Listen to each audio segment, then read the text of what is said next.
Online तैयारी, offline जैसा अनुभव कपिल सेठ के मार्गदर्शन में करें आरएएस, पीएसआई, ईओ, आरओ और अन्य भर्ती परीक्षाओं की तैयारी बूस्टर एकेडमी के साथ। अभी डाउनलोड करें बूस्टर एकेडमी ऐप। डॉक्टर बनने का सपना देख रहे देश भर के 22 लाख छात्रों के साथ आखिरकार गलत हुआ। देश की सबसे सुरक्षित और सबसे बड़ी परीक्षा मानी जाने वाली नीट परीक्षा को भी आखिरकार रद्द करना पड़ा पेपर लीक के बाद में। लगातार परीक्षा के बाद में ये खबरें सामने आ रही थी कि परीक्षा से पहले ही पेपर लीक हो गया, सवाल बाहर आ गए, गैस पेपर बाहर आ गया, हूबहू सवाल पेपर में आ गए जो गैस पेपर में थे। कई दिनों पहले परीक्षा से सारी चीजें बाहर आ गई थी। 720 नंबर के पेपर में 600 नंबर के सवाल एज इट इज आ गए। लगातार इसको लेकर के एसओजी कार्रवाई कर रही थी और खुलासे कर रही थी और आखिरकार एनटीए को इस परीक्षा को ही रद्द करना पड़ा। 2024 में जो हुआ वही एक बार फिर से हो गया। 2024 में भी वही हुआ था, नीट का पेपर लीक हो गया और अब भी नीट का पेपर लीक हो गया। अब देखिए लगातार एक के बाद एक खुलासे हो रहे थे और 22 लाख छात्रों के साथ खिलवाड़ हुआ, गलत हुआ। अब देहरादून से लेकर के सीकर तक ये पूरी चेन चल रही थी और तथ्य और सबूतों के साथ इन्वेस्टिगेशन किया गया तो सारी चीजें एक एक करके खुलासा हो गया। अब नई तारीख घोषित की जाएगी, नई तारीख पर परीक्षा होगी, लेकिन क्या दोबारा पेपर लीक नहीं होगा? यह भी सवाल अब सबके मन में घूम रहा है। जिन 22 लाख छात्रों ने परीक्षा दी है वो भी कहीं ना कहीं चिंता में है। भले ही अब ये एनटीए द्वारा कह दिया कि फीस दोबारा नहीं देनी पड़ेगी और जांच के लिए अब जो है वो दिल्ली से लेकर के जयपुर तक हलचल मच चुकी है। अब देखिए जांच के लिए दिल्ली से जयपुर सीबीआई की जो टीम थी वो पहुंची और सारे के सारे पूछताछ वगैरह जो सबूत थे वो खंगाले। अब देखिए सारी चीज काफी समय से चल रही थी। 3 मई को परीक्षा हुई जो रद्द कर दी गई। अब सरकार ने मामले की व्यापक जांच सीबीआई को सौंप दी है।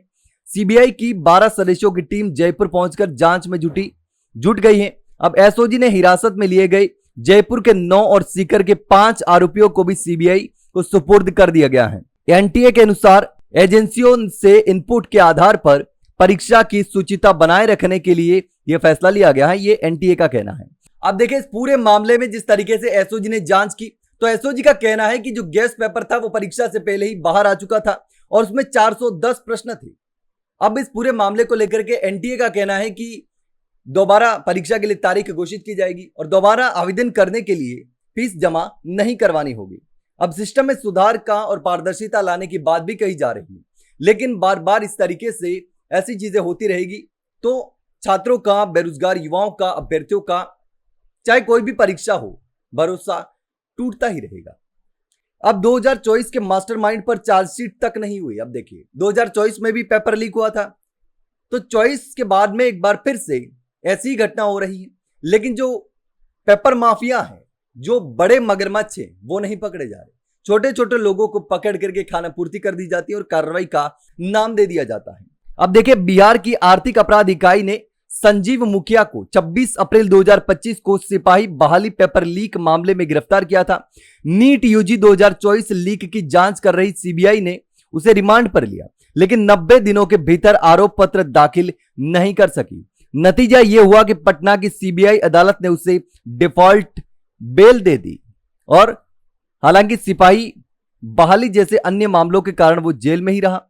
अब देखिए नीट 2026 पेपर लीक मामले में नासिक के युवक ने पेपर पुणे के एक व्यक्ति से खरीदा था और नासिक से पेपर गुरुग्राम के माफिया के पास गया और उन्होंने जयपुर के साथ 6 और राज्यों में पेपर को बेच दिया उन माफियाओं ने। पेपर राजस्थान, जम्मू कश्मीर, बिहार, तेलंगाना, महाराष्ट्र, केरल सहित कई जगहों पर बेचा गया।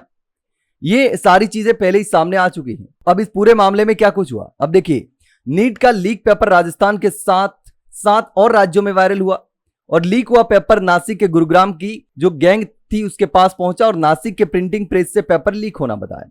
अब भी इसकी आधिकारिक पुष्टि जो है वो नहीं की गई, लेकिन पूरे मामले अब तक जो सामने आ रहे हैं वो हम आपको बता रहे हैं। गुरुग्राम की गैंग ने कई राज्यों में पेपर को बेचा। राजस्थान में सबसे पहले जम्बा रामगढ़ के 2 भाइयों मांगीलाल और दिनेश ने 26-27 अप्रैल को यह पेपर खरीद लिया और इसके बदले में उन्होंने 30 लाख रुपए गैंग को दिए।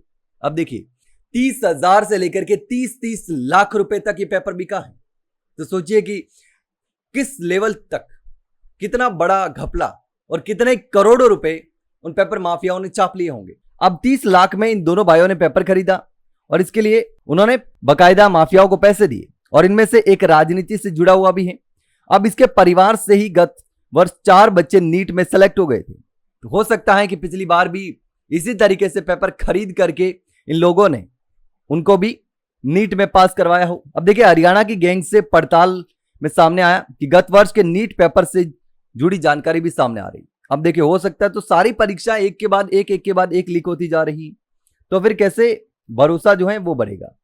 अब 2024 में कैसे लीक हुआ था, तो उस समय पेपर लीक हुआ था लेकिन रद्द नहीं हुआ।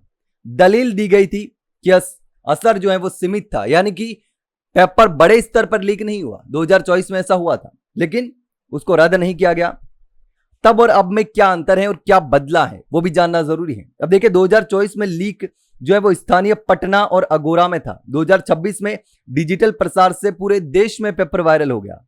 तब बचाव नीति थी। 2026 में जीरो टॉलरेंस के तहत तुरंत फैसला लिया गया, इस बार, पिछली बार नहीं लिया गया। अब सार्वजनिक परीक्षा अधिनियम है, सजा और जुर्माना ज्यादा है, तो इसलिए परीक्षा को रद्द कर दिया गया। अभ्यर्थियों पर तो असर पड़ ही रहा है। अब देखिए, तैयारी की लय जो है वो टूट सकती है, बड़ा मानसिक दबाव आएगा, पूरी तरीके से अभ्यर्थी मन से भी परेशान होंगे।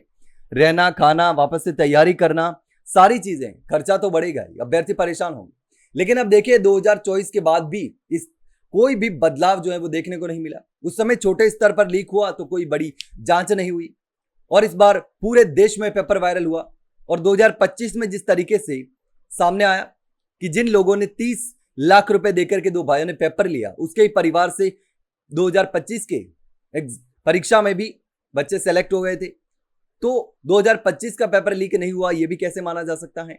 लेकिन अब जिस तरीके से देश की बड़ी परीक्षाओं के पेपर भी लीक हो रहे हैं, उसको लेकर के आप क्या सोचते हैं, कमेंट सेक्शन में कमेंट करके जरूर बताना। वहीं अगर जानकारी अच्छी लगी हो तो वीडियो को लाइक और शेयर जरूर करें और चैनल को सब्सक्राइब करना ना भूलें। फिलहाल के लिए इतना ही, जल्द मिलते हैं एक नई जानकारी के साथ, तब तक के लिए नमस्कार।